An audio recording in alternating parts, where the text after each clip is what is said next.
Nunca pensé que lo encontraría. El documento que haría añicos todo lo que creía saber sobre mi familia. Solo estaba ayudando a mi padre con su portátil cuando vi un archivo titulado Últimas Voluntades. La curiosidad pudo más que yo.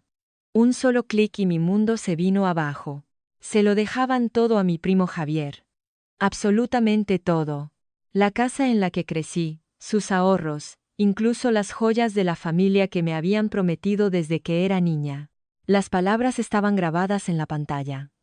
A nuestro sobrino Javier, a quien hemos llegado a querer más que a un hijo. Nuestro verdadero hijo en todos los sentidos. Sentí náuseas. Durante 3 años, yo había estado pagando su hipoteca, sus facturas, todo, porque me dijeron que estaban pasando por dificultades económicas. Y todo ese tiempo, habían estado planeando dejarle todo a Javier. Cerré el portátil, con las manos temblando. Tomé una decisión en ese mismo instante. Sin confrontaciones, sin dramas. Simplemente, dejaría de pagar sus facturas. Me llamo Sofía García. Tengo 32 años, y he trabajado duro para convertirme en asesora financiera senior en una de las firmas más prestigiosas de Madrid. No se me escapaba la ironía de aconsejar a otros sobre su seguridad financiera mientras mis propios padres me desangraban económicamente. Crecí en Arturo Soria, un tranquilo barrio de clase media en Madrid. Mi infancia, a primera vista, parecía normal. Mi madre era profesora de lengua en un instituto y mi padre, director de ventas en una empresa de material de oficina. No éramos ricos, pero vivíamos cómodamente. Javier entró en nuestras vidas cuando yo tenía 8 años. Sus padres, mi tía Amalia, la hermana de mi madre, y su marido, estaban pasando por un divorcio muy complicado. Mi tía se mudó a las Islas Canarias para empezar de nuevo, dejando a Javier, de 11 años, con nosotros la mayoría de los fines de semana y vacaciones, ya que su padre trabajaba muchas horas como médico de urgencias. Al principio, me hacía ilusión tener a alguien como un hermano mayor, pero empezaron a ocurrir pequeñas cosas que, incluso de niña, no podía ignorar. Para mis cumpleaños, recibía regalos prácticos, ropa, material escolar, algún libro que quería. Los cumpleaños de Javier eran celebraciones por todo lo alto, con aparatos electrónicos caros y viajes especiales. Una vez lo llevaron a Disneyland París, un viaje por el que yo había suplicado durante años y que me dijeron que no nos podíamos permitir. Javier necesita un poco más de atención, solía decir mi madre cuando yo señalaba la diferencia. Sus padres se están divorciando, está pasando por un momento difícil. Ese momento difícil pareció durar años, y luego décadas. Incluso cuando nos hicimos adultos, el patrón continuó. Mis logros se reconocían con un simple enhorabuena, mientras que los méritos más pequeños de Javier se celebraban con cenas familiares. Después de la universidad, me dediqué en cuerpo y alma a mi carrera. Trabajaba jornadas de 12 horas. Hacía cursos los fines de semana y ascendía sin descanso. A los 27, había ahorrado lo suficiente para la entrada de mi propio piso y tenía un sueldo de 6 cifras. Estaba orgullosa de lo que había conseguido con pura determinación y trabajo duro. Entonces, hace 3 años, mi padre me llamó. Les costaba pagar la hipoteca. La crisis económica les había golpeado fuerte. El instituto de mi madre había recortado horas. La estructura de comisiones de mi padre había cambiado. La historia era convincente, llena de detalles sobre el aumento de los gastos médicos y el IBI. Odiamos tener que pedirte esto, dijo mi padre, con un tono de vergüenza que ahora reconozco como puro teatro, pero podríamos perder la casa si no conseguimos estabilizarnos. Sin dudarlo, programé una transferencia automática para cubrir la hipoteca y 1.000 euros adicionales al mes para gastos y comida. Incluso pagué el IBI y el seguro del hogar. En total, les enviaba más de 3.000 euros al mes, dinero que había planeado invertir en mi propio futuro. La pasada Nochebuena, escuché por casualidad una conversación que debería haber sido mi primera gran señal de alarma. Mi padre y Javier estaban en el trastero, hablando en voz baja, pensando que nadie los oía. La entrada para el piso es el mayor obstáculo, decía Javier. Una vez la tenga, las cuotas mensuales no serán un problema cuando el nuevo negocio despegue. La respuesta de mi padre me heló la sangre. No te preocupes por la entrada. Hemos estado guardando un poco cada mes. Para el verano que viene, tendremos suficiente para ayudarte a conseguir ese sitio que te gusta. Me quedé paralizada, con la bandeja de turrón que iba a servir todavía en las manos. Guardando dinero mientras yo cubría todos sus gastos esenciales. Algo no encajaba, pero lo descarté. Seguramente había una explicación. La verdad me golpeó como un rayo cuando descubrí que Javier había abierto no uno, sino 3 negocios en los últimos 2 años, una tienda de coleccionismo deportivo, un servicio de limpieza a presión y, más recientemente, un food truck. Todos habían fracasado estrepitosamente. Y, sin embargo, de alguna manera, siempre parecía tener capital para el siguiente proyecto. Mis padres no estaban en apuros económicos. Estaban cogiendo mi dinero, ganado con tanto esfuerzo, y canalizándolo directamente a los bolsillos de Javier. Estaban financiando sus continuos fracasos y su estilo de vida, mientras me hacían creer que estaban a punto de quedarse en la calle. La comprensión me provocó un cambio fundamental en mi interior. La traición no era solo por el dinero. Era por las mentiras, por ser utilizada por las personas que se suponía que debían amarme incondicionalmente. Encontrar el testamento fue solo el catalizador. Una vez que se me cayeron las vendas de los ojos, no podía dejar de ver los patrones que siempre habían estado ahí. Soy asesora financiera. Investigar es mi segunda naturaleza. Solo me llevó 3 días descubrir el alcance total de su engaño. Primero, llamé directamente a su banco, diciendo que necesitaba documentación para la declaración de la renta, ya que yo realizaba los pagos. El agente de atención al cliente, muy amable, buscó su cuenta. Parece que la hipoteca se renegoció hace 2 años, dijo alegremente. Los pagos mensuales se redujeron considerablemente. Sentí un nudo en el estómago. Hacía 2 años. Después de haber pagado la cuota original más alta durante todo un año. Era casi 800 euros menos de lo que yo les enviaba mensualmente. ¿Podría decirme a qué se destinaron los pagos adicionales? Pregunté, manteniendo la voz firme. Parece que el dinero extra se destinó a amortizar el capital, tal como se solicitó, respondió. El préstamo se está pagando mucho más rápido de lo previsto. Podrían saltarse casi un año de pagos sin penalización. Nunca me hablaron de la renegociación. Se habían estado embolsando la diferencia cada mes mientras me hacían creer que apenas llegaban a fin de mes. A continuación, aproveché mi hora de comer para pasar por la nueva casa de Javier, un chalet de nueva construcción en una de las mejores urbanizaciones de las afueras de Madrid. 4 dormitorios, 3 baños, garaje para 3 coches en una parcela de esquina. Ni siquiera con mi sueldo podía permitirme un lujo así. Esa casa tenía que valer al menos 700.000 euros.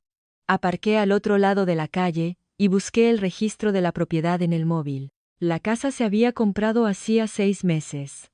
La entrada tenía que haber sido de al menos 140.000 euros. ¿De dónde salió ese dinero cuando? Solo unos meses antes. Su negocio del food truck había quebrado. Ese fin de semana, fui a visitar a mis padres sin avisar, diciendo que estaba por la zona. Mi madre pareció nerviosa por mi llegada, pero me hizo pasar. Mientras preparaba café, le pedí usar el aseo de invitados, que estaba junto al despacho de mi padre. Una vez sola, busqué rápidamente en los cajones de su escritorio, encontrando los extractos bancarios que siempre guardaba meticulosamente. Lo que encontré lo confirmó todo. Tenían una cuenta de ahorros de la que yo no sabía nada, con un saldo de más de 200.000 euros. Los extractos mostraban ingresos regulares que coincidían con el dinero extra que yo les enviaba por encima de la cuota real de la hipoteca. También había grandes retiradas de dinero que coincidían con las fechas de los inicios de los negocios de Javier y la compra de su casa. Pero la traición financiera no fue lo que más me dolió. Mientras caminaba por su casa ese día, me di cuenta de algo que había estado delante de mí durante años. Las paredes, las estanterías, la repisa de la chimenea, todo era un santuario para Javier. Fotos suyas a diferentes edades cubrían cada superficie. Su foto de graduación de la universidad en un marco grande y ornamentado. Sus trofeos de fútbol del instituto expuestos con orgullo. Incluso fotos recientes de él delante de su nueva casa. Abrazado a mis padres. Mi presencia en estas exhibiciones era mínima. Una pequeña foto familiar de mi graduación del instituto en una mesita auxiliar. Nada de mi graduación universitaria con matrícula de honor. Nada de cuando gané un prestigioso premio del sector el año pasado. Era como si mis logros no merecieran ser celebrados o recordados. En el dormitorio de mis padres, noté una nueva incorporación. Un retrato grande, hecho por un profesional. De Javier de pie entre mis padres. Los tres radiantes. Parecían la familia perfecta, madre, padre e hijo. ¿Dónde estaba yo en este cuadro? En ninguna parte. Me sentí como un fantasma en mi propia historia familiar, una nota a pie de página.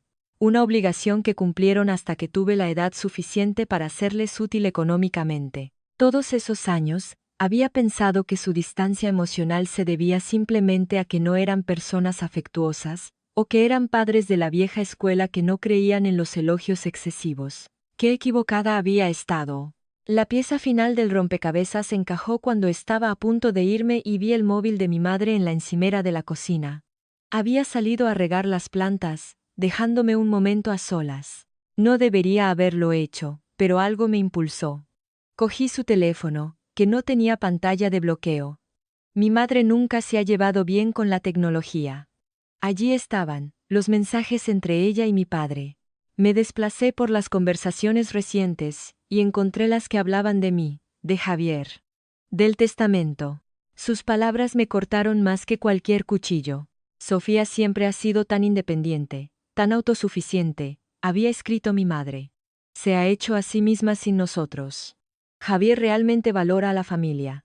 Emocionalmente, él es nuestro heredero legítimo. Mi padre respondió, de acuerdo. Sofía tiene su carrera, su propia vida. No necesita nuestra ayuda ni nuestros bienes. Javier continuará nuestro legado familiar como debe hacerlo un hijo. Dejé el teléfono, con la mano temblando. Su verdadero hijo. Así es como lo veían. No como un sobrino al que habían ayudado a criar, sino como el hijo que desearían haber tenido en mi lugar. No solo estaba manteniendo a mis padres, estaba manteniendo a una familia que me había repudiado emocionalmente hacía mucho tiempo. Conduciendo de vuelta a casa, las lágrimas nublaban mi vista. Los años pasaron por mi mente, ahora vistos a través de una lente nueva y dolorosa. Los partidos de fútbol a los que mis padres faltaron porque estaban en los torneos de béisbol de Javier. Las ceremonias de entrega de premios del colegio donde buscaba en el público, y veía los asientos vacíos donde deberían haber estado. Las innumerables veces que presentaban a Javier como nuestro hijo, mientras yo permanecía en silencio a un lado, mi papel en la familia sin reconocer. Esa noche, cancelé todos los pagos automáticos, todo. La hipoteca, los gastos, el dinero extra que enviaba. Todo cancelado. No iba a enfrentarme a ellos. Todavía no. Quería ver qué pasaba cuando el grifo del dinero se cerrara de repente. Pasaron 3 semanas en un silencio agónico. Seguí con mi rutina, asesorando a clientes, asistiendo a reuniones, cenando con mi novio, Marcos. Pero por dentro, era un caos. Cada noche, miraba el teléfono, preguntándome si hoy sería el día en que se dieran cuenta de que el dinero había dejado de llegar. Oscilaba entre una ira justificada y una duda paralizante. ¿Había entendido mal todo? Estaba reaccionando de forma exagerada. Debería haberme enfrentado a ellos directamente en lugar de este enfoque pasivo-agresivo. Marcos notó el cambio en mí. Llevábamos 2 años juntos y me conocía mejor que nadie. Algo te está consumiendo, me dijo una noche, mientras estábamos sentados en mi balcón viendo la puesta de sol. No duermes. Estás constantemente mirando el móvil.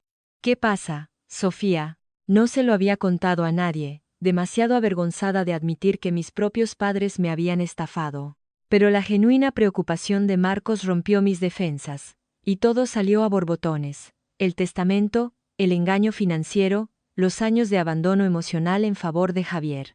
Marcos escuchó sin interrumpir, su expresión se endurecía a medida que revelaba toda la historia. Cuando terminé, me cogió la mano. Necesitas hablar con un profesional sobre esto, dijo suavemente. Esto va más allá del dinero. Son décadas de manipulación y abuso emocional. Tenía razón. Al día siguiente, llamé a la doctora Sara Benítez, una terapeuta especializada en traumas familiares. Me dio cita para esa misma semana. Y en 2 intensas sesiones, me ayudó a procesar lo que había sucedido desde una perspectiva psicológica. Lo que describes tiene elementos de lo que llamamos chivo expiatorio familiar, explicó. En sistemas familiares disfuncionales, a veces se elige inconscientemente a un hijo para que cargue con las proyecciones emocionales negativas de la familia, mientras que otro se convierte en el niño de oro que no puede hacer nada mal. ¿Pero por qué yo?, pregunté, la pregunta que me había atormentado durante semanas. ¿Qué hice para que me dejaran de lado en favor de alguien que ni siquiera era su hijo? La doctora Benítez se inclinó hacia adelante. Probablemente no tuvo nada que ver con nada que hicieras. Dinámicas familiares como esta a menudo provienen de los propios problemas no resueltos de los padres. Tu independencia, tu autosuficiencia, puede que en realidad los amenazara de alguna manera, mientras que la necesidad manifiesta de Javier por ellos reforzaba su propia imagen de ser importantes y necesarios. Sonaba extrañamente lógico. Cuanto más éxito tenía por mis propios méritos, más distantes parecían. Cuanto más fracasaba Javier y necesitaba su ayuda, más lo acogían en su círculo. ¿Qué hago ahora?, pregunté. Establece límites, respondió ella con firmeza. Límites claros e innegociables. Y prepárate para la posibilidad de que nunca reconozcan el daño que te han causado. Tu sanación no puede depender de su validación o de sus disculpas. Salí de esa sesión sintiéndome a la vez más pesada y más ligera. Más pesada por la confirmación de que la dinámica de mi familia era verdaderamente tóxica, pero más ligera al saber que no estaba loca por sentirme tan traicionada. 4 semanas después de que cortara los pagos, finalmente sucedió. Mi teléfono vibró con un mensaje de mi madre. La transferencia de la hipoteca. Llega 3 días tarde. Ha llamado el banco. Sin hola. Sin un cómo estás. Sin un cómo estás. Ninguna mención a por qué no habían notado que había dejado de enviar dinero durante casi un mes. Solo una exigencia, como si yo fuera su cajero automático personal. Miré fijamente esas frías palabras durante mucho tiempo, sintiendo una extraña calma apoderarse de mí. Este mensaje lo confirmaba todo. A sus ojos, mi valor era puramente transaccional. Después de una cuidadosa consideración, escribí mi respuesta. Creo que deberíais preguntarle a Javier. He visto el testamento. Pulsé enviar y apagué el teléfono inmediatamente. Sabía lo que vendría después y necesitaba prepararme mentalmente. Cuando encendí el teléfono 3 horas más tarde, tenía 37 llamadas perdidas, 22 de mi madre, 15 de mi padre. También había una avalancha de mensajes de texto, que iban desde la confusión y la ira hasta la súplica. ¿De qué estás hablando? Llámanos inmediatamente. Has entendido mal las cosas. Tenemos que hablar de esto en persona. La hipoteca es seria. Sofía. Sea lo que sea que esté pasando, la gente necesita un techo sobre sus cabezas. La última frase casi me hizo tirar el teléfono. El chantaje emocional era tan transparente que podía ver a través de él. Estaban tratando de hacerme sentir culpable por retirarles mi apoyo, ignorando por completo el hecho de que me habían estado mintiendo durante años. Respondí con una sola línea. No estoy disponible para hablar ahora mismo. Luego bloqueé sus números. Necesitaba espacio para pensar, para planificar mi próximo movimiento. Esto ya no se trataba solo de cortar el apoyo financiero. Se trataba de reclamar mi autoestima y establecer los límites que deberían haber estado ahí desde el principio. Esa noche, Marcos se quedó a dormir. Estábamos en el sofá viendo una película cuando sonó el timbre. Y otra vez. Y luego un martilleo insistente en la puerta. Sofía, abre la puerta ahora mismo. Sabemos que estás ahí.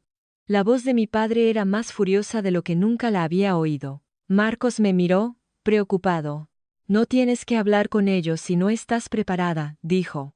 Respiré hondo. No, ya es hora. Pero, ¿te importaría quedarte?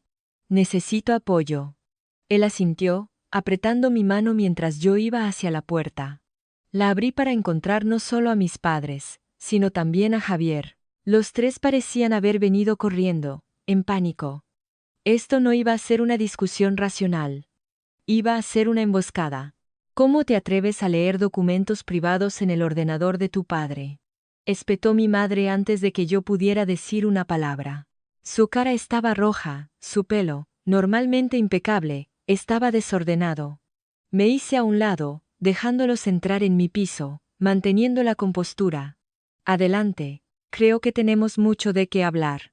Entraron, mi padre mirando alrededor con desaprobación, como si buscara señales de que estaba malgastando el dinero que debería haber sido para ellos. Javier se quedó atrás, visiblemente incómodo, evitando mi mirada. Marcos se levantó del sofá y se presentó, ofreciendo la mano, que mis padres aceptaron a regañadientes y que Javier ignoró por completo. Agradecí la presencia de Marcos más de lo que las palabras pueden expresar. Tener un testigo de esta confrontación significaba que no podrían manipularme después sobre lo que se dijo. No tenías ningún derecho a mirar mis archivos privados, continuó mi padre, siguiendo el hilo de mi madre, y luego cortarnos el grifo sin previo aviso. ¿Te das cuenta de que casi no pagamos la hipoteca? Nuestro historial crediticio podría haberse visto afectado.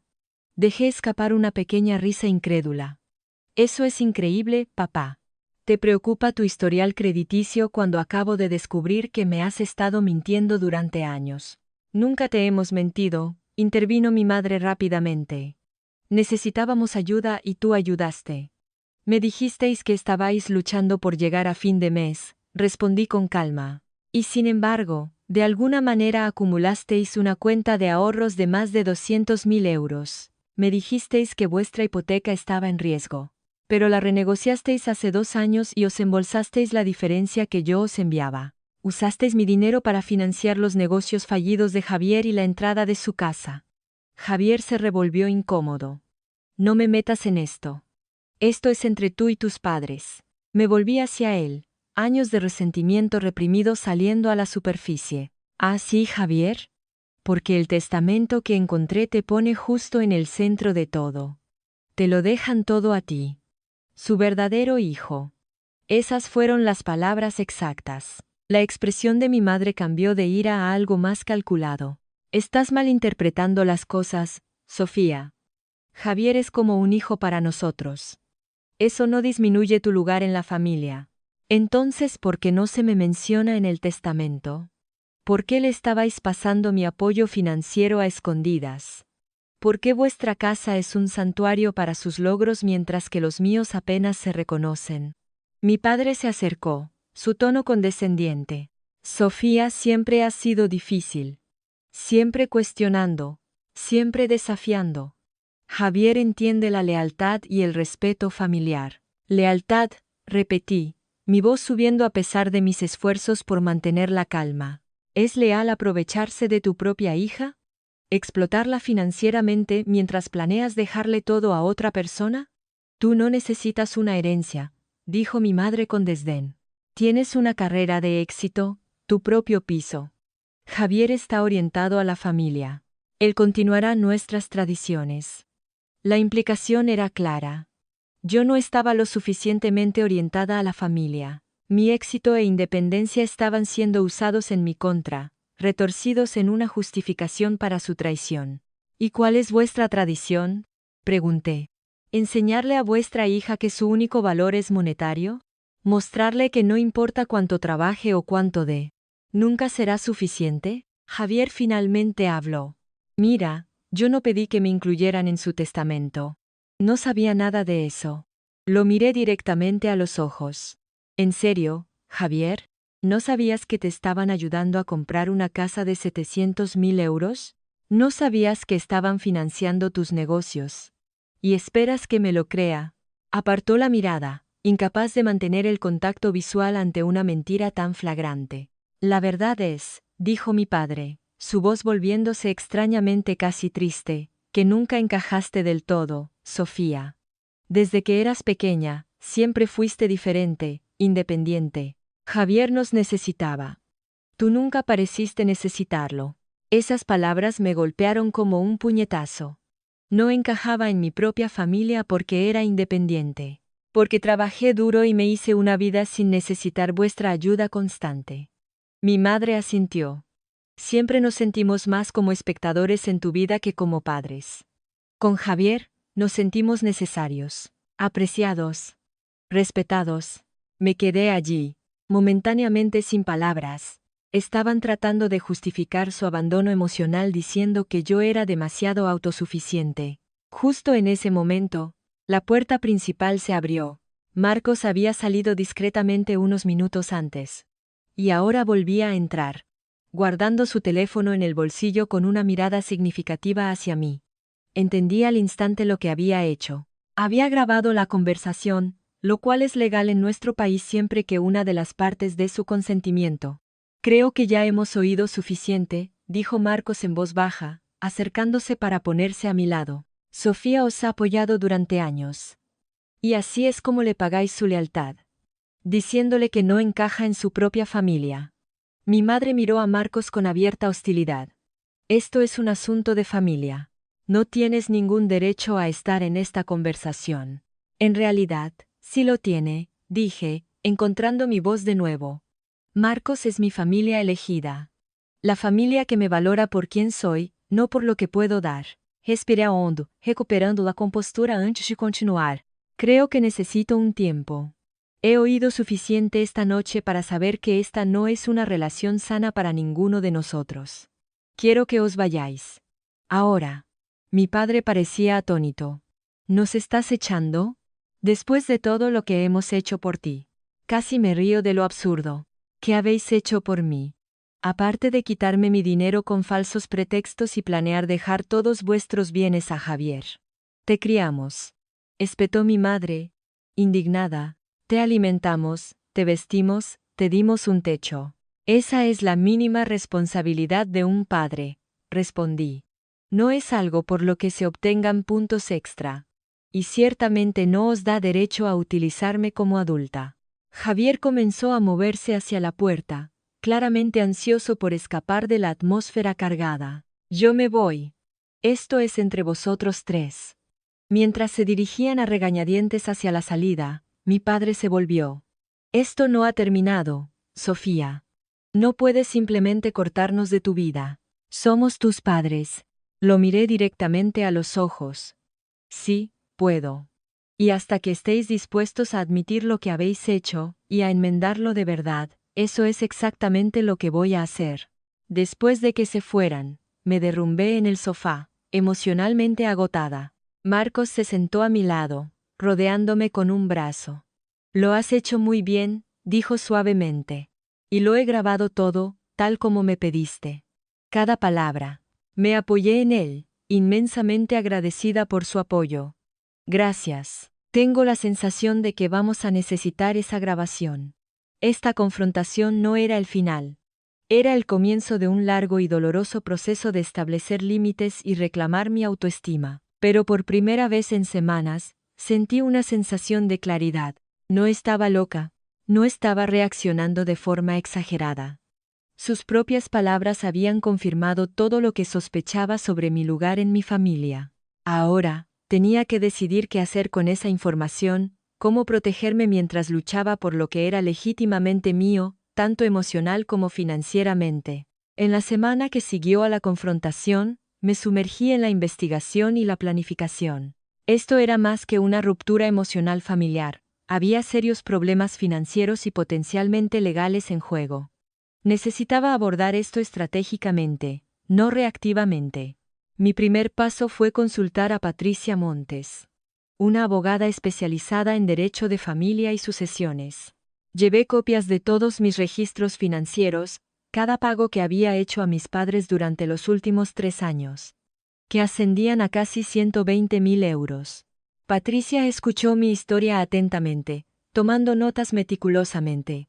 Cuando terminé, levantó la vista, con una expresión pensativa. Hay varias facetas aquí, dijo. Primero, con respecto al testamento, sí, sus padres tienen el derecho legal de dejar sus bienes a quien deseen. Ser su hija biológica no garantiza automáticamente una herencia. Se me encogió el corazón. Pero ella no había terminado. Sin embargo, El apoyo financiero que proporcionaste crea una situación diferente. Si tergiversaron sus circunstancias financieras para obtener dinero de ti, lo que parece que hicieron, podríamos tener un caso por estafa o enriquecimiento injusto. ¿Qué significa eso en términos prácticos?, pregunté. Como mínimo, podrías demandar para recuperar el dinero que se proporcionó bajo falsos pretextos.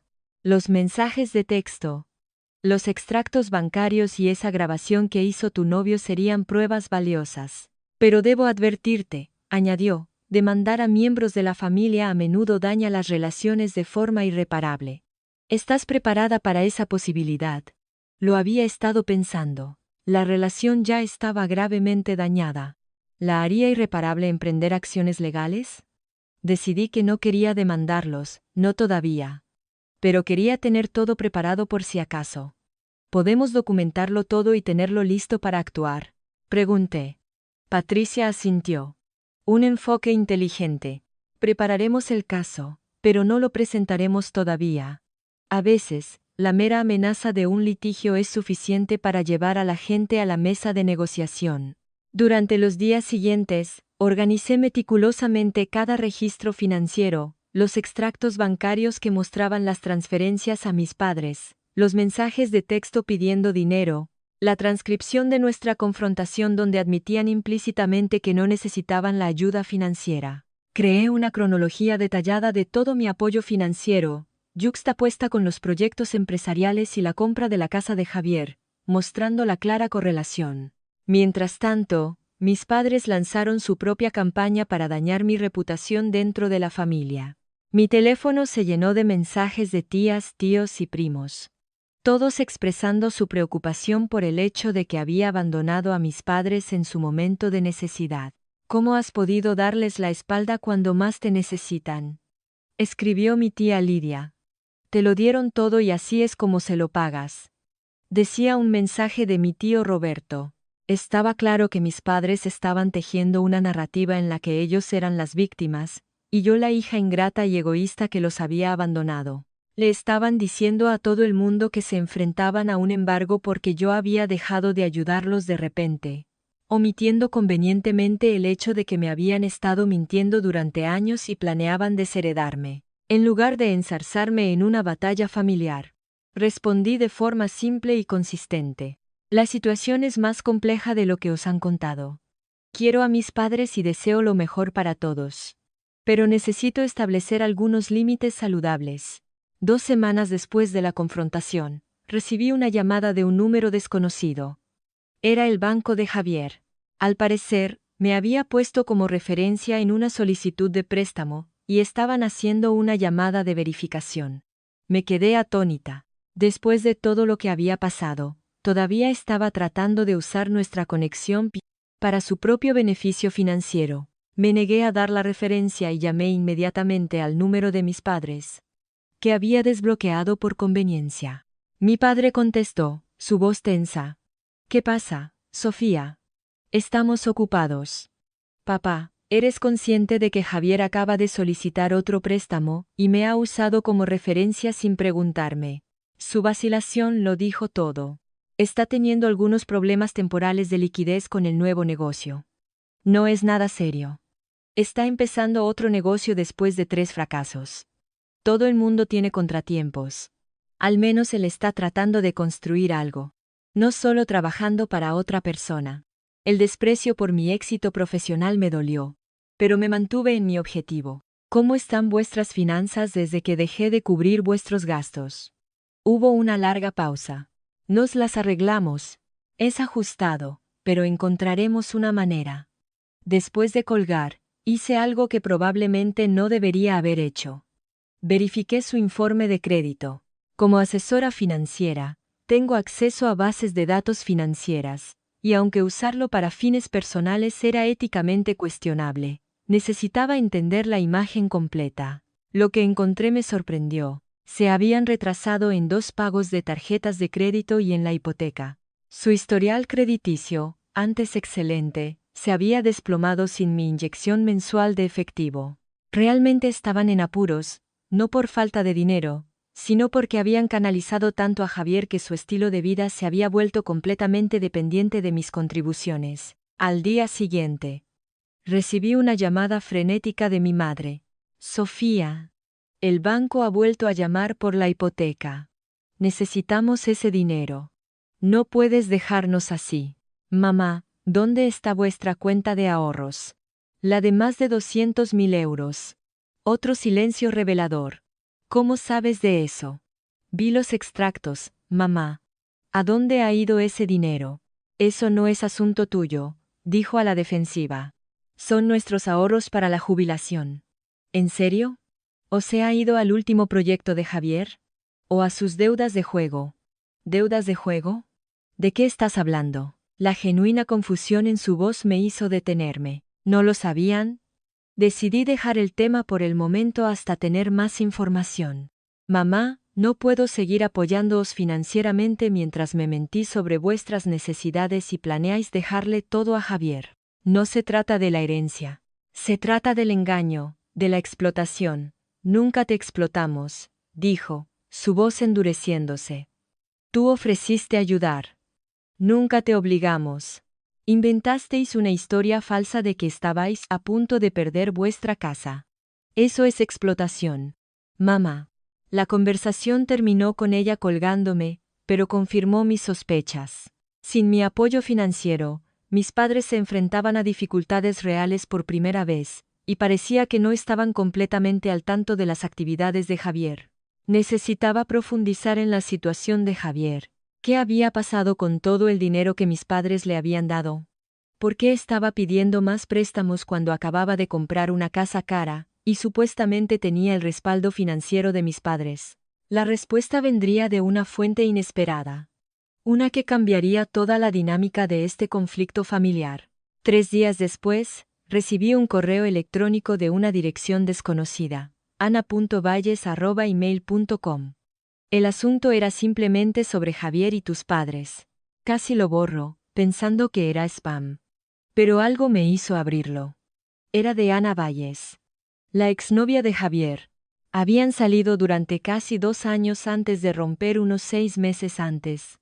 Aproximadamente cuando él compró su nueva casa. Sofía, comenzaba el correo, no me conoces, pero salí con tu primo, Javier, hasta principios de este año. He oído por amigos comunes lo que está pasando con tu familia, y hay algunas cosas que deberías saber. Javier no es quien tus padres creen que es. Tengo información que podría ayudarte a entender lo que realmente está pasando. ¿Podríamos vernos en persona? No me siento cómoda escribiendo todo esto en un correo.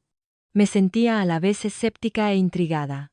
Después de confirmar su identidad a través de las redes sociales y conexiones mutuas, acepté reunirme con ella en una cafetería del centro, un lugar público donde pudiéramos hablar en privado. Ana fue puntual. Era una mujer de unos 30 años, vestida profesionalmente, con un aire de seriedad que encajaba con la gravedad de la reunión. Después de pedir cafés, encontramos una mesa en un rincón apartado. Gracias por reunirte conmigo, comenzó. Esto no es fácil, pero después de escuchar lo que está pasando en tu familia, sentí que tenía que contactarte. ¿Qué has oído exactamente? Pregunté con cautela. Que tus padres te están desheredando en favor de Javier. Que han estado cogiendo tu dinero mientras financiaban su estilo de vida. Que lo ven como a su verdadero hijo. Ella negó con la cabeza. Todo es parte de su manipulación. ¿Qué manipulación? Ana respiró hondo. Javier ha estado trabajando activamente para crear una brecha entre tú y tus padres durante años. Los ve como una fuente de ingresos, como su red de seguridad. Y tú eras el obstáculo. Sacó su teléfono y abrió una carpeta llena de capturas de pantalla, mensajes entre ella y Javier de cuando estaban juntos. Me pasó el teléfono y empecé a leer mensajes que me helaron la sangre. Son tan fáciles de manipular, decía un mensaje de Javier. Solo tienes que decirles cuánto los necesitas, lo importante que es la familia, y se lo tragan todo. Mientras tanto, Sofía está demasiado ocupada con lo suyo, sin darles la atención que anhelan. Sus inseguridades son mi oportunidad. Otro mensaje. Cena con tía y tío esta noche. Dejé caer sutilmente como Sofía parece demasiado ocupada con su carrera para preocuparse realmente por las tradiciones familiares. Les encantó. Es increíble lo desesperados que están por sentirse necesarios. Y quizás el más condenatorio, van a cambiar el testamento el mes que viene. Todo para mí, nada para Sofía. Ni siquiera se dan cuenta de cómo les he jugado. Demasiado ocupados sintiendo lástima por mí por mis fracasos empresariales. Si supieran que esos fracasos me están manteniendo a flote. Levanté la vista hacia Ana, aturdida. ¿Por qué me muestras esto? ¿Por qué ahora? Su expresión se suavizó. Porque lo que está haciendo está mal. No me di cuenta de la magnitud hasta después de que rompimos. Siempre fue manipulador, pero pensé que era solo su personalidad. No fue hasta que lo pillé mintiendo sobre algunas cosas importantes que empecé a atar cabos. ¿Qué cosas importantes? Ella dudó. Su ludopatía. Tiene un problema serio, Sofía. Los negocios que empezaba, nunca estuvieron destinados a tener éxito. Eran tapaderas para el dinero que recibía de tus padres y para blanquear sus ocasionales ganancias en el juego. Cuando perdía, que era la mayor parte del tiempo, volvía a tus padres con otra idea de negocio u oportunidad de inversión. Esto explicaba mucho, los negocios fallidos, la constante necesidad de capital. La nueva casa, comprada en un momento en que debería haber estado arruinado por sus fracasos empresariales. Le debe mucho dinero a gente peligrosa, continuó Ana. Esa fue la verdadera razón por la que rompimos. Encontré mensajes amenazantes en su teléfono. Cuando lo confronté, admitió que le debía a unos usureros más de 150.000 euros. Sentí una oleada de náuseas. Mis padres no solo estaban financiando una adicción, sino que ni siquiera lo sabían. Pensaban que estaban apoyando esfuerzos empresariales, ayudando a su verdadero hijo a construir un futuro.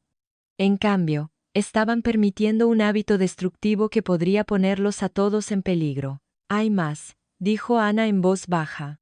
Hablaba de la casa de tus padres y de sus bienes como si ya fueran suyos. Tenía planes de venderlo todo en cuanto heredara. La casa, las reliquias familiares, todo. Incluso había hablado con agentes inmobiliarios sobre el valor potencial de la propiedad. Me senté allí, tratando de procesar esta avalancha de información. ¿Cómo podían mis padres ser tan ciegos? No eran personas estúpidas. La manipulación emocional es increíblemente poderosa, respondió ella. Javier identificó sus vulnerabilidades y las explotó con maestría. Los hizo sentir necesarios, apreciados, respetados, todas las cosas que él percibía que no recibían en su relación contigo.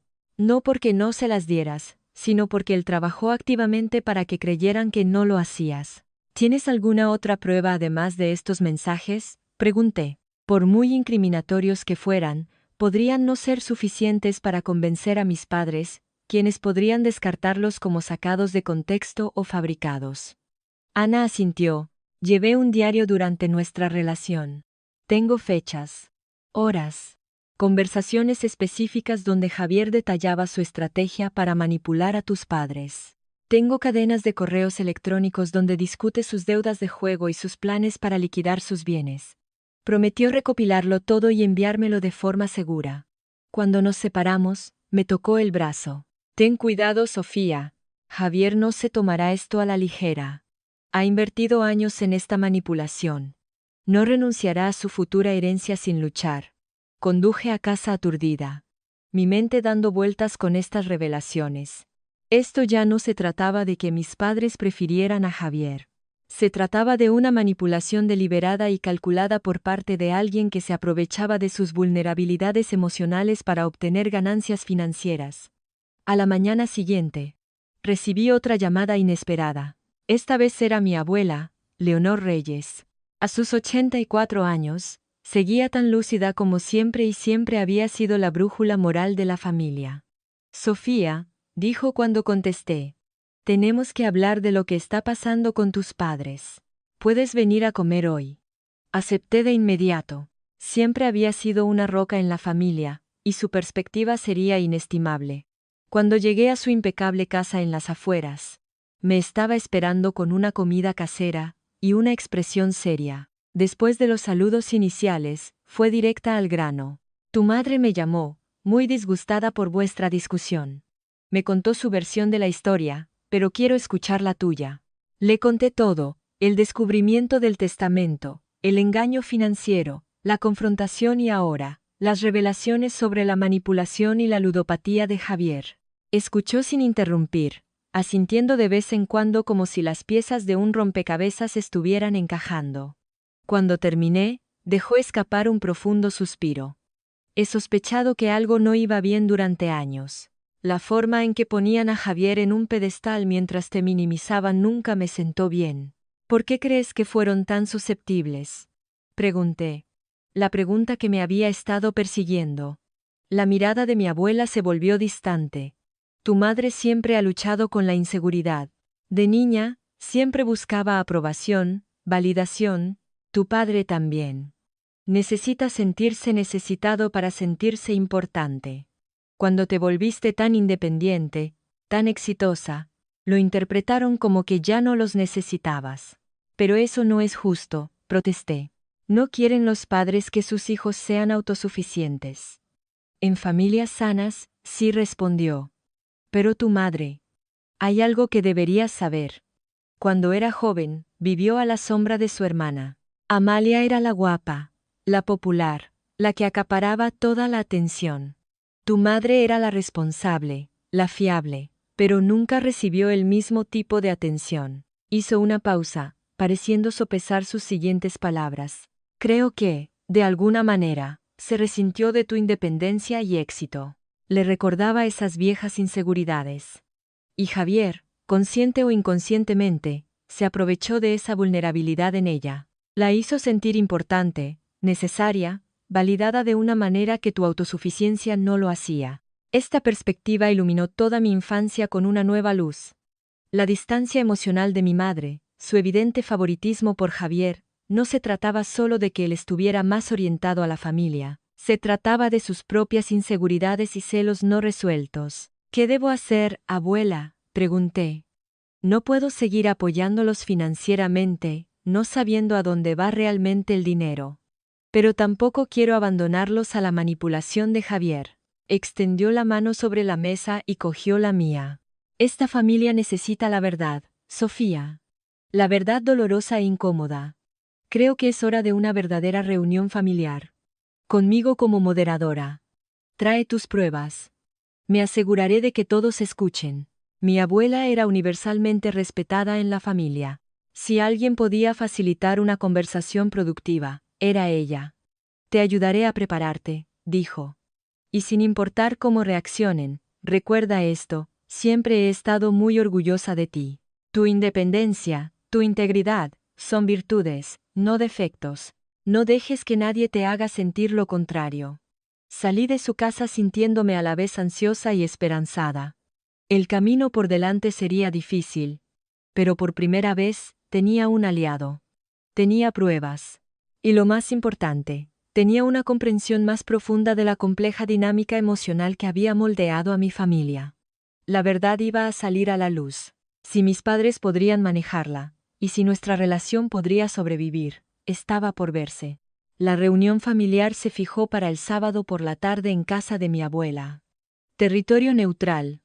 Con mi abuela como mediadora, pasé los días previos organizando todas mis pruebas. Los registros financieros. Los mensajes de texto.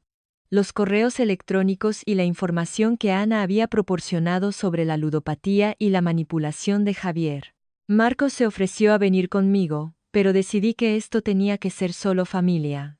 Eran años de patrones disfuncionales y verdades ocultas que necesitaban ser abordados de frente. Llegué temprano para ayudar a mi abuela a prepararse. Había dispuesto el salón con sillas en círculo, nadie en la cabecera de la mesa, todos en igualdad de condiciones. En una mesita, había colocado fotos de años pasados, reuniones familiares, navidades, graduaciones, un recordatorio visual de lo que estaba en juego. Mantén la calma, cíñete a los hechos y céntrate en sanar, no en castigar, me aconsejó mientras oíamos llegar los coches. Mis padres llegaron primero, con aspecto ansioso. Saludaron a mi abuela calurosamente, pero a mí solo me dieron un tenso asentimiento. Javier llegó 10 minutos tarde, claramente descontento de estar allí. Para mi sorpresa, mi tía Amalia, la madre de Javier, también estaba allí, habiendo volado desde las Canarias por invitación de mi abuela. Una vez que todos estuvieron sentados, mi abuela tomó el control. Estamos aquí hoy porque esta familia está rota, y es hora de empezar a arreglar las grietas. No habrá interrupciones, ni gritos, y nadie se irá hasta que hayamos abordado los problemas que nos ocupan. Sofía tiene información que compartir, y todos vais a escuchar con respeto. Respiré hondo y empecé, concentrándome en mantener un tono uniforme y objetivo. Hace 3 años, empecé a apoyar económicamente a mis padres porque me dijeron que corrían el riesgo de perder su casa. Desde entonces, les he proporcionado más de 120.000 euros de apoyo directo. Distribuí copias de los extractos bancarios que mostraban mis transferencias regulares, junto con la documentación de la verdadera situación financiera de mis padres. La hipoteca renegociada, la cuenta de ahorros secreta, el dinero desviado a Javier. Hace 2 meses, descubrí por casualidad que, a pesar de aceptar este apoyo, planeabais dejarle todos vuestros bienes a Javier en vuestro testamento, refiriéndoos a él como vuestro verdadero hijo. Miré directamente a mis padres, cuyos rostros se habían puesto pálidos. También descubrí que el dinero que proporcioné no se estaba utilizando para necesidades esenciales, sino que se desviaba para financiar el estilo de vida y los proyectos empresariales de Javier. Mi padre intentó interrumpir, pero mi abuela levantó una mano. Deja que termine, Tomás. Finalmente, continué, relatando la cadena de engaños y el coste emocional de descubrir que había sido manipulada y utilizada por mis propios padres. Luego, pasé a las revelaciones sobre Javier. Lo que no sabíais, dije, mirando a mis padres, es que el dinero que le dabais a Javier, tanto el vuestro como el que me quitasteis a mí, no se destinaba a negocios legítimos. Presenté las pruebas que Ana había proporcionado, los mensajes de texto, los correos electrónicos y su declaración jurada sobre la adicción al juego de Javier y sus deliberados esfuerzos por manipular a mis padres para crear una brecha entre nosotros. La sala quedó en silencio mientras leían los documentos. El rostro de Javier estaba ceniciento. Mi madre soltó un pequeño jadeo al leer el pasaje en el que Javier se jactaba de explotar sus vulnerabilidades. Todo es mentira, balbuceó finalmente Javier, poniéndose de pie. Ella se lo inventó todo. Está resentida. Siempre estuvo celosa de nuestra relación. Siéntate, Javier, dijo mi abuela con firmeza. Esos mensajes de texto provienen de tus propias cuentas. Estás diciendo que son falsos. Está intentando poneros en mi contra, insistió, pero su voz carecía de convicción. Mi tía Amalia, que había permanecido en silencio hasta ahora, habló.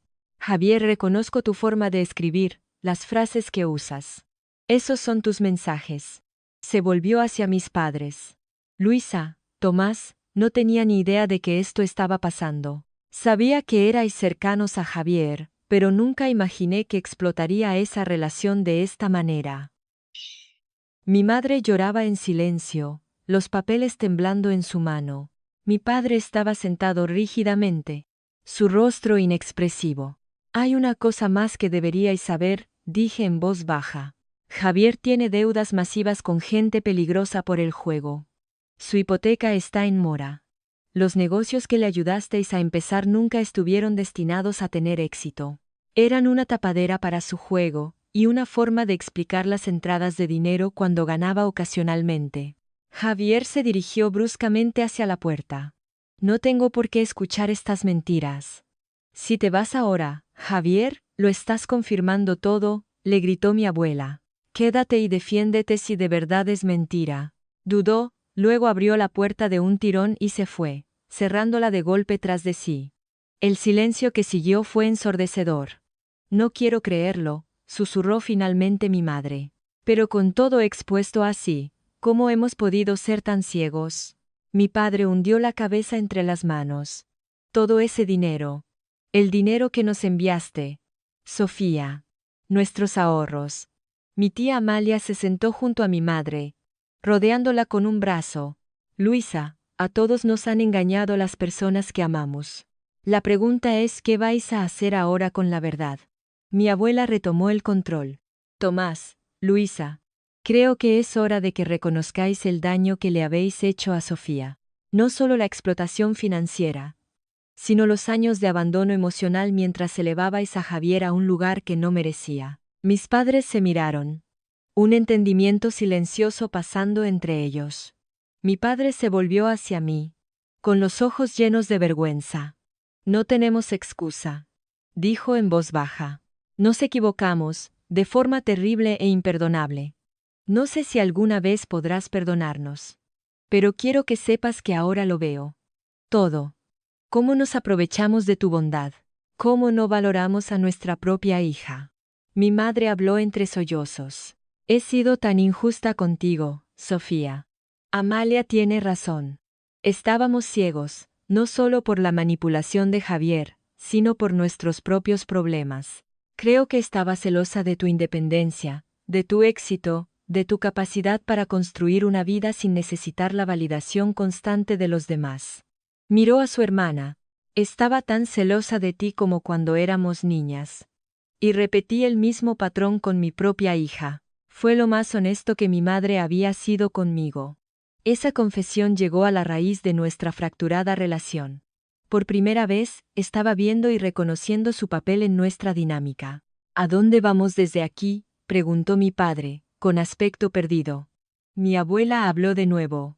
¿Qué necesitas para seguir adelante, Sofía? Había pensado mucho en esto. Necesito varias cosas. Primero, un reconocimiento y una disculpa genuina por el engaño financiero y el favoritismo emocional. Segundo, un compromiso con la terapia familiar para abordar los problemas de raíz. Tercero, un testamento justo que no me excluya como vuestra hija. Y finalmente, límites claros en el futuro, incluyendo vuestra independencia financiera. No puedo seguir siendo vuestro plan de respaldo económico, no después de esto. Mis padres asintieron, con rostros humildes. Mi tía Amalia añadió. Y tenemos que abordar el problema de Javier. Si realmente tiene deudas de juego con gente peligrosa. Eso os pone a todos en riesgo. Puedo ayudar con eso. Ofrecí. Tengo contactos con especialistas en adicciones y asesores financieros que se especializan en consolidación de deudas. Pero él tiene que querer la ayuda. Durante las horas siguientes, hablamos más abierta y honestamente de lo que lo habíamos hecho en décadas. Se reconocieron verdades dolorosas. Se derramaron lágrimas. Cuando nos separamos, teníamos un plan provisional, para seguir adelante, no de perdón y confianza inmediatos, sino de pasos cautelosos hacia la sanación y la reconstrucción. 6 meses después, mucho había cambiado. Mis padres se habían comprometido plenamente con la terapia familiar semanal, donde estábamos desentrañando lentamente décadas de patrones disfuncionales. Reescribieron su testamento, dividiendo sus bienes de forma equitativa, aunque Javier permanecía distante y se negaba a recibir ayuda para su adicción. Mis padres habían asumido la responsabilidad de su propia situación financiera, mudándose a un piso más pequeño para liquidar su hipoteca. La venta de la casa liberó suficiente capital para pagar sus deudas restantes y crear un modesto fondo de jubilación que ahora gestionaban de forma responsable. Más importante aún, la dinámica emocional estaba cambiando lentamente. Mi madre había comenzado terapia individual para abordar sus antiguas inseguridades y problemas de celos. Mi padre estaba aprendiendo a expresar aprecio y reconocimiento sin necesidad de sentirse necesitado a cambio. Pequeños gestos mostraban su sincero esfuerzo por cambiar.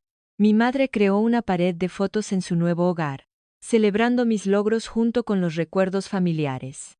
Mi padre comenzó a llamar regularmente solo para ver cómo estaba, no para pedir algo. Ambos estaban haciendo un esfuerzo genuino por conocer mejor a Marcos, invitándolo a reuniones familiares y mostrando interés en su vida y trabajo. En cuanto a mí, había encontrado una fuerza inesperada a través de esta prueba. Defender mi posición había sido aterrador, pero también había cambiado mi vida. Ya no buscaba la validación de personas que no podían dármela. Había establecido límites saludables mientras permanecía abierta al cambio genuino y la reconciliación.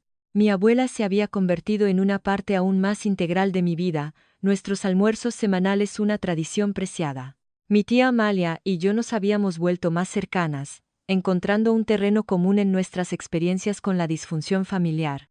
Marcos me propuso matrimonio 3 meses después de la reunión familiar. Arrodillándose en el mismo balcón donde le había confesado por primera vez la traición de mi familia. Me has enseñado lo que es el verdadero valor, dijo, ofreciéndome el anillo. Quiero construir una familia contigo, una basada en la honestidad, el respeto y el amor genuino. Una fresca tarde de otoño, sentada en nuestro restaurante favorito, celebrando nuestro compromiso, reflexioné sobre el viaje del último año. El dolor había sido inmenso, las verdades descubiertas, devastadoras, pero a través de todo ello, había descubierto una verdad esencial. A veces, el acto más valiente no es perdonar, sino estar dispuesto a construir una nueva relación cuando la gente ha hecho el duro trabajo de cambiar. Mi teléfono vibró. Un mensaje de mi madre. Solo para decirte que te quiero. Sin razón, sin petición. Solo amor. Palabras simples que habrían sido impensables un año antes. Un pequeño paso en el largo camino de la sanación. Le enseñé el mensaje a Marcos y él sonrió. La familia es algo complicado, dijo, levantando su copa, por construir la nuestra con los ojos abiertos y el corazón abierto. Brindé con él, sintiéndome verdaderamente en paz por primera vez en años. La herencia que había iniciado este viaje nunca fue realmente sobre el dinero o los bienes. Se trataba de ser valorada, de ser vista, de ser aceptada por lo que era, una hija, no solo un recurso. Y al final, había ganado algo mucho más preciado que cualquier herencia material: mi autoestima, relaciones auténticas y el conocimiento de que era lo suficientemente fuerte como para defender mi propio valor, incluso frente a las personas que más quería. ¿Qué harías si descubrieras que tu familia te está explotando económicamente y planeando desheredarte? ¿Los enfrentarías directamente o adoptarías un enfoque más estratégico como Sofía? Deja tus pensamientos en los comentarios. Si esta historia te ha resonado, dale a me gusta, suscríbete y compártela con alguien que pueda necesitar escuchar este mensaje sobre establecer límites y defenderse. Gracias por escuchar. Y espero que esta historia te recuerde que mereces ser valorado por quien eres, no por lo que puedes dar.